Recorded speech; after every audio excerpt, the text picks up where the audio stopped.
기계의 경시 1차 AI 물결이 일던 1962년 조세프 바이쳔이라는 연구자가 세계 최초로 일라이자라는 챗봇을 만들었다고 발표했다.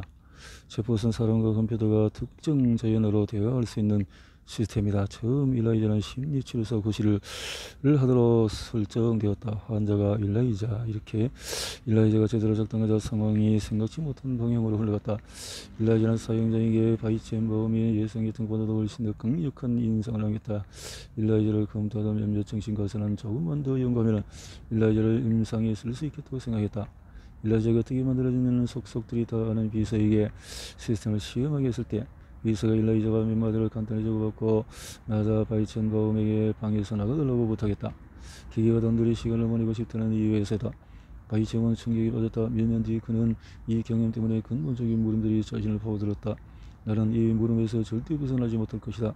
우주에서 인간이 차지하는 위치를 묻는 물음에서 바이쳔은 일라이자에게 그리 많은 것을 기대하지 않았다.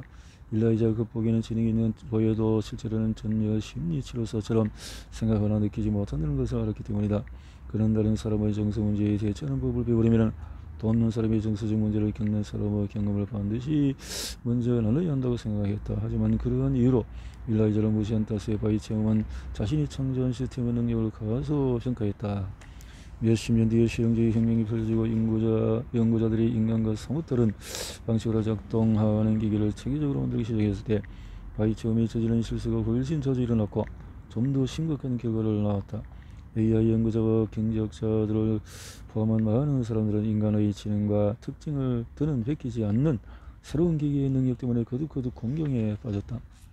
순수주의자들의 실망이라. AI 분야에서 영장의 큰 비평가들에게 실용주의 혁명에 축하할 이유라기보다 실망할 근거다. 1997년 IBM 딥블루가 체스에서 가리 카스파로프를 이겼을 때 이들이 보인 반응을 예로 들어보자. 컴퓨터 과학자이자 작가인 더글라스 호프스테트는 이 일을 본슬하게 될 사건이라고 부르면서 컴퓨터가 지능을 지니는 것과는 관련이 없는 일이라고 잘라 말했다. 그는 무작위로 온갖 경우의 수를 대입하는 체스 프로그램의 인간의 진정한 사고방식과 눈꼽만큼도 닮지 않았으므로 딥블루의 지적인 호기심을 거의 느끼지 않았다. 딥블루 10,000,000달러짜리 자명종이를 깎아내렸다. 자명종 이렇게 봤듯이 이런 에서 의견을 낸 사람들이 모두 옳았다. 인공지능 또는 기계 지능을 끝없이 말하지만 지금 모습을 드러내고 있는 인공지능은 실제 지능이 아니다. 설과 호스프테트 같은 선수주의들은 AI를 이용해서 인간의 지능이라는 수수께끼를 풀기를 의식의 신부를 밝히고 마음을 이해하기를 바랐다. 하지만 오늘날 성능이 뛰어난 기계들은 인간의 지능을 이해할 실마리를 거의 알려주지 않는다. 그러므로 당연하게도 선수주의들은 실망에 빠졌다. 이 실망 결점을 놓고 보면 터무니없지가 않다. 하지만 걸핏하면 그렇듯이 실망이 폄으로 이어질 문제가 불거진다. 이 비평가들은 몇몇은 최신 기계들이 지능이 있는 인간처럼 생각하지 않는다는 이유로 그저 그런 얄팍한 시스템이라고 깎아내린다. 이런 사고방식 때문에 이 비평가들이 자신이 한 말에서 발뺌하는 일이 거듭 일어난다. 자신들이 보기에 인간만이 할 수 있다고 생각했던 과제가 자동화되면 이들은 이런 과제들이 인간의 지능을 조금 제대로 반영하지 못한다고 대응한다. 그런 다음 아직은 자동화되지 않은 완전히 다른 과제를 가리키며 이 과제야말로 실제로 인간의 지능과 연관되었다고 주장한다. 때로는 종교 지도자는 현대과학이 설명할 수 없는 것을 신으로 정의한다는 틈새의 신을 외친다는 비난을 받는다. 이런 신이 낮과 밤을 만든 힘이라고 주장한다.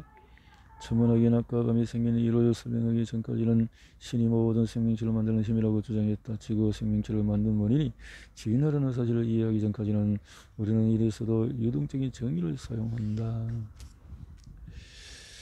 이렇게 지난 79년 1979년 누구와도 맞붙어 이길 수 있는 체스 프로그램이 나오겠느냐는 물음을 받았을 때만 해도 호프스테트는 단호히 말했다. 아니다. 체스에서 누구와 맞붙어도 이길 수 있는 프로그램이 나오겠지만은 그 프로그램이 체스만 두지 않을 것이다.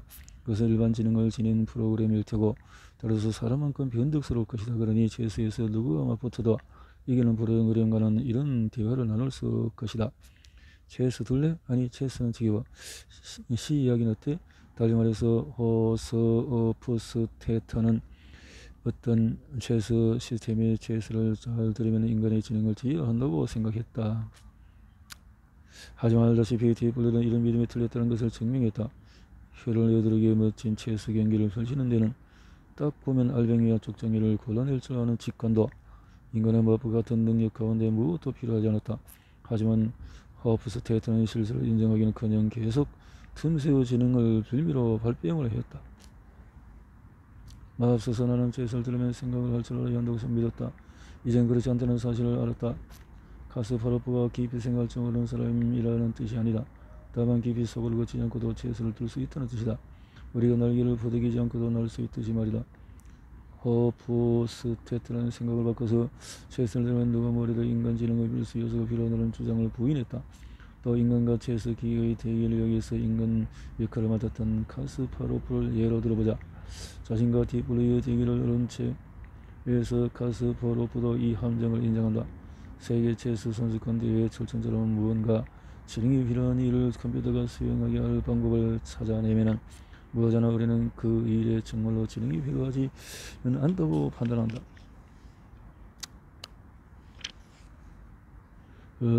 이렇게 머릿속에서 다른 것을 다 떠나서 인간이라는 기계의 능력이 인간의 지능은 닮은 존재에서 비롯하지 않았다는 사실을 깨달았을 때 다윈이 느낀 것이 바로 이런 감정이었다. 다윈은 창조적 없는 자연 선택이라는 이론을 앞세워 세상에서 마법이나 신비의 씨를 말려버리려던 모진 사람이 아니었다. 그러기는커녕 정반대였다. 종무 기운 마지막에 나오는 구절을 생각해보라. 몇 가지 능력을 지닌 생명이 두 서너 가지 또는 한 가지 형성에 불어넣어졌고 또 그렇게 단순하게 짝이 없기 시작한 생명이 행성의 불변의 원칙인 중력에 따라서 돌아가는 동안에 가장 아름답고 가장 경이로운 무선 형상으로 진화했고 또 진화하고 있다는 견해는 장엄함을 풍긴다. 이 구절은 형이상학적인 말로 참물을 깨닫는 사람이 쓴 것이 아니다. 창조주를 제지한 채 생명을 바라보는 다윈의 견해는 장엄함을 풍기고 거의 종교에 가까운 경외심으로 명확하게 표현되었다. 언젠가는 우리가 인간과 닮지 않은 기기를 그렇게 바라볼 날이 올 것이다.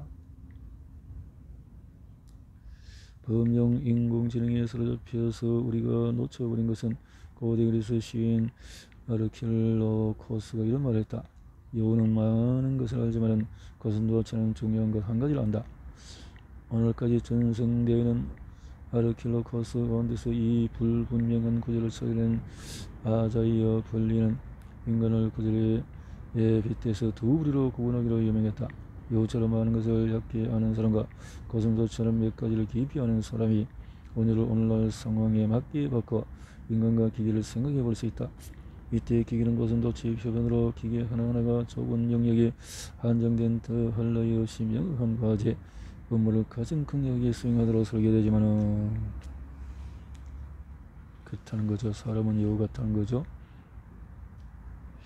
흔히들 범용 인공지능이 인류 역사의 전환점 가운데 하나로 독보적인 전환이 될지도 모른다고 말한다. 기계가 범용 능력을 지닌다면 그래서 다양한 과제를 인간보다 뛰어나게 수행한다면 더 뛰어난 기계를 설계하는 과제까지 기계의 능력이 미치는 것은 시간 문제일 뿐이다.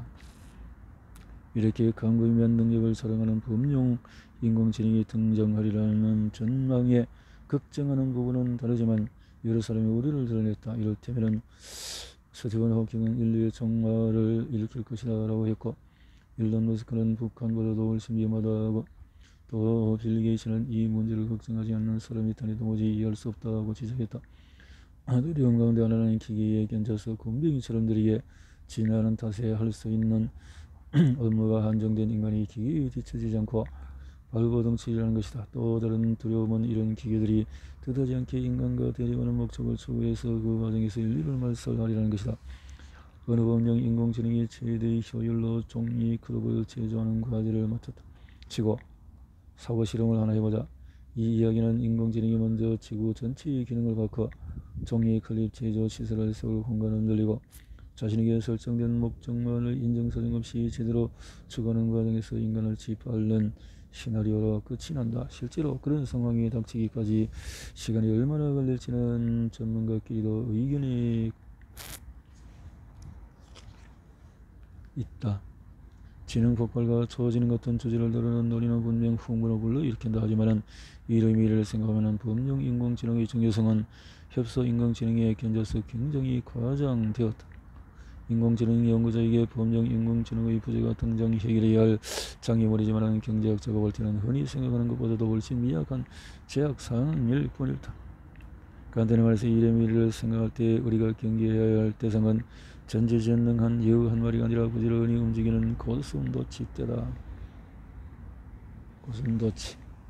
실용주의 혁명의 경제학자에게 미친 영향은 인공지능에 일어난 실용주의 혁명은 경제학자에게도 심각한 영향을 미쳤다. 지난 몇 년 사이에 AI라는 가설을 무너뜨리기 때문이다. 지난 2003년 처음 AI라는 가설을 세울 때 데이비드 오토와 동료들은 틀에박히지 않은 업무의 목록을 함께 제시했다.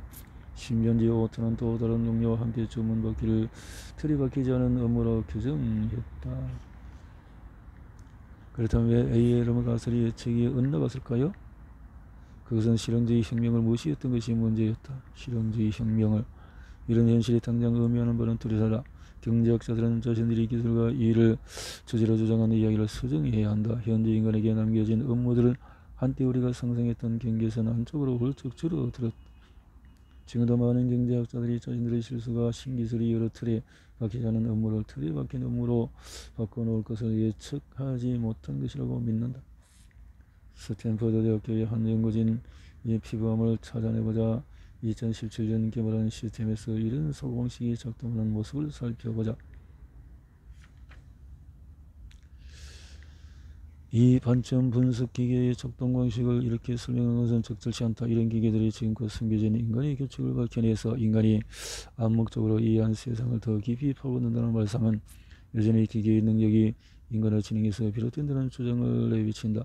하지만 이는 2차 AI 물결로 생기는 시스템들이 어떻게 작동하는지를 잘못 해석한 것이다. 물론 어떤 기계들이 인간이 명확히 표현하지 못한 규칙을 실제로 우연히 맞닥뜨려서 틀에 박히지 않은 업무를 틀에 박힌 업무로 바꿔놓을지도 모른다. 하지만 많은 기계가 이제 인간이 따르는 규칙과 상관없이 완전히 새로운 규칙을 도출한다는 사실이 훨씬 더 중요하다. 다시 한번 스탠퍼드 대학교의 반점 분석 기계를 살펴보자. 기존 임상 세럼에도 12만 건을 샅샅이 뒤질 때 이 기계는 피부과 전문가들이 따르는 암묵적인 규칙을 밝히려 하지 않는다. 다음은 엄청난 처리 능력을 이용해서 어떤 의사가 평생 검토하는 양보다도 더 많은 사례를 담은 데이터베이스에서 결정적인 패턴을 찾아낸다. 물론 그런 활동을 밝혀내는 규칙 종류에는 인간이 따르는 규칙과 비슷한 부분도 있을 것이다. 하지만 반드시 그렇지는 않다. 이를 잘 보여주는 또 다른 사례는 세계 바둑 선수권 우승자 2세대로 물리친 기계 알파고다. 알파고의 승리에 버금가게 주목받은 것은 알파고가 제2구 37수에서 보인 특별한 수와 관객들의 반응이었다. 해설가들은 충격을 받았다. 그런 수를 한 번도 본 적이 없었기 때문이다. 이세들은 무엇이 흔들린 표정이었다. 수천 년 동안의 바둑을 둔 세월에서 인간은 초보자도 알만한 경험칙을 빚어냈다. 대국 초반에는 돌을 따서 손에 두지 말라. 그런데 알파고가 이런 수를 두었다. 알파고는 지금껏 존재했지만 설명되지 않는 인간의 규칙을 찾아낸 것이 아니었다. 사실 알파고는 자신의 데이터에서 인간 바둑 선수가 그런 수를 둘 확률이 1만 분의 1이라고 계산했다. 한 전문가가 언급한 대로 그것은 결국 인간의 수가 아니었다. 입이 딱 벌어지는 새로운 수였다. 어느 바둑 우승자는 이 수를 아름답다고 표현했고 어느 해설자는 속이 울렁거렸다고 말했다. 그러니 틀에 박힌과 틀에 박히지 않은 이라는 구분을 무시하고 싶은 유혹을 느낄 것이다. 새로 등장한 이 불투명한 것의 성에 작업받아서 AI 시스템이 스스로 설명하도록 하는데 전념하는 연구도 생겨났다. 인공지능은 인간을 모방할 필요가 없다. 인공지능이 창의적인 거 하나 더 들어보자. 디플러스가 체스에서 카스파로프를 무릎 꿇린 지 몇 달도 지나지 않은 97년 10월 그다지 기억하는 사람은 없지만 AI가 성공을 거둔 일이 또 있었다. 오리건 대학교 가득한 청년들의 피아노 연금주곡 한 곡 들었다. 그리고 틀림없이 바흐가 작곡공이라고 판단했다. 하지만 사실은 데이비드 커프가 개발한 컴퓨터 프로그램 EMI가 쓴 곡이었다. 이 기계가 바흐의 특성을 이리저리 모아서 그 곡을 만들 때 창의적으로 움직였을까? 오리건 대학교 어느 음악 이론 교수는 이 결과에 적잖은 당황스러움을 드러냈다. 이 음악 실험을 기획한 더글러스 허버스테트는 EMI를 가리켜서 내가 마주한 인공지능 연구 가운데서 가장 많은 생각을 불러일으키는 프로젝트라며 몹시 당황스럽고 고민에 빠졌다고 말했다. 만약 사람이 그 곡을 썼다면 우리는 주저없이 창의적으로 단어를 썼을 것이다. 하지만 그 곡이 아무리 아름다웠을지라도 컴퓨터 프로그램의 작업을 설명하는데 창의적이라는 말을 쓰는 것이 여전히 바람직하지 않게 느껴진다.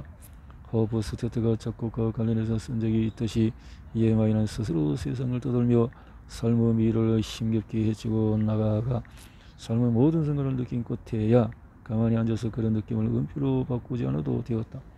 이때도 기계는 인간과 사뭇 다른 방식으로 과제를 수행을 했다. 이렇게 말하고 싶은 유혹이 있다. 기계는 우리처럼 논리적으로 사고할 줄 모르니까 절대 판단할 수 없어. 기계는 우리처럼 생각할 줄 모르니 절대 창의성을 발휘할 수 없어. 기계는 우리처럼 느끼지 못하니 절대 다른 공감을 줄 수 없어. 이 말들이 모두 맞을지도 모른다. 하지만 그렇게 생각하면 사람이 수행할 때 공감, 판단, 창의성이 필요한 과제를 기계와 완전히 다른 방식으로 수행할 수 있을 것이라는 사실을 놓친다. 이렇게 된다는 거죠. 인간지능의 철학. 그래서 신화에 따르면 고대 신들은 올림포스 산의 꼭대기에 살았다. 놀라운 능력을 타고난 신들은 산 정상에 앉아서 저 아래 평범한 인간들을 내려다보았다. 올림포스에 올라서 신들과 함께 평생을 치러 다치지도 않은 채 살았다. 영웅 헤라클레스. 오늘 대다수는 인간이 선뜻 꼭대기에 앉아있다고 생각하는 듯하다. 우리를 신으로 생각하지는 않지만은 존재하는 어떤 피조물보다도 우리의 능력이 뛰어나다고 여긴다. 많은 사람이 저 아래 있는 기계가 꼭대기에 있는 우리 인간과 함께 하려면 신성화 과정을 거쳐야 한다고 생각한다. 물론 신처럼 되는 것이 아니라 인간처럼 되어야 한다는 뜻이다. 이것이 선서주의자가 AI를 보는 견해다. 기계가 인간지능을 얻은 뒤에 능력의 꼭대기에 오르므로 산 꼭대기가 끝난다. 하지만 실험지 혁명이 보여졌듯이 이 처정에는 두 가지 문제가 있다. 첫째, 인간이 걸어온 특정 경로를 따르지 않고도 능력의 산들에 오를 방법이 있다. 선서자의 경로는 등반뿐이다. 하지만 기술 진보는 전망이 밝은 다양한 경로를 보여줬다. 둘째, 이 사막에는 인간이 우쭐하게 앉아있는 꼭대기 말고도 다른 정상이 여럿이 있다. 지금이야 능력이 가장 뛰어난 기계가 인간일지 몰라도 기계가 선택할 수 있는 세계는 어마어마하게 많다. 만약 기계가 인간 지능을 본뜨지 않고 매우 유능해진다면 과학이 현재 인간의 지능과 관련해서 파악하지 못한 그들은 공백이 흔히들 주장하는 것보다 훨씬 더 중요해진다. 따라서 인간을 뛰어넘는 기계를 만들고자 두뇌와 마음이 어떻게 작동하느냐는 수수께끼를 풀지 않아도 된다. 기계가 인간의 지능을 모방하지 않고도 매우 유능해진다면 오늘날 인간이 가진 능력이 앞으로 기계가 성취할 수 있는 능력의 한계를 나타낸다고 생각할 이유가 없다. 그래도 흔히들 인간의 지적 역량이 곧 기계가 도달할 수 있는 수준이라고 주장한다. 아주 간단히 말해서 이런 주장이 사실이라고는 도저히 믿을 수가 없다.